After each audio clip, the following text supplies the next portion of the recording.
Welcome to Friday. It is Meet the Press Daily, and I'm Chuck Todd here in Washington, where the fence surrounding the Capitol that was put up after pro-Trump extremists stormed the building on January 6th is finally coming down. The dismantling of the fence is arguably the most symbolic change on Capitol Hill since the insurrection 6 months ago.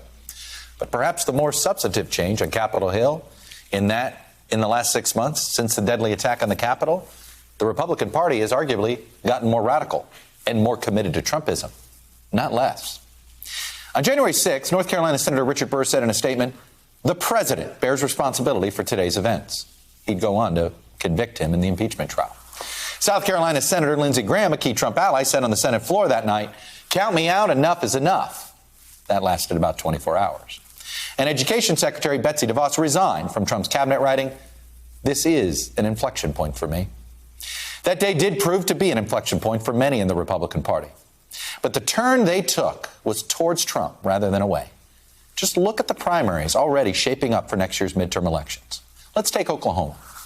Trump loyalists, including the state party chair, are backing a primary challenge to reliably conservative sitting Senator James Lankford, who's also a practicing pastor, by the way.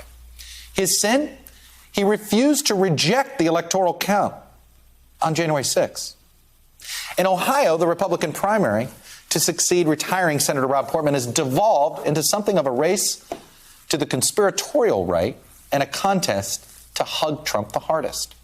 Candidate Josh Mandel repeatedly echoes Trump's lie that the November election was somehow stolen, and he uses his Twitter feed to traffic in MAGA-friendly issues, like calling sitting Republican Governor Mike DeWine a tyrant for his COVID leadership and burning a mask on camera.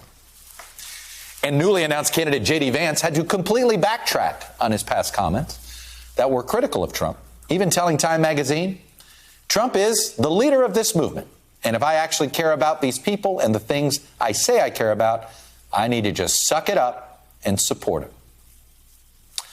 And it's important to note, if blind loyalty to Trump wasn't a seeming prerequisite to run for election as a Republican, Senator Portman would have likely run for another term. But folks, to get elected, you don't have to just win a primary. You've got to win a general election in November, too.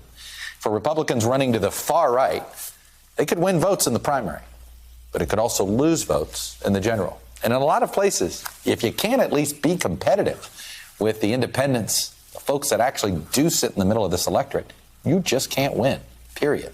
Not in a place like Ohio, not in Texas. You might be able to pull it off in Oklahoma. But it takes a very specific set of circumstances to give Democrats a shot at any open seat in some of these places. Ohio, Oklahoma, you name it. Yet Republicans may actually be doing their best to create those opportunities for Democrats. Ultimately, losing elections may be the only thing that makes Republicans re-examine what they've allowed themselves to become.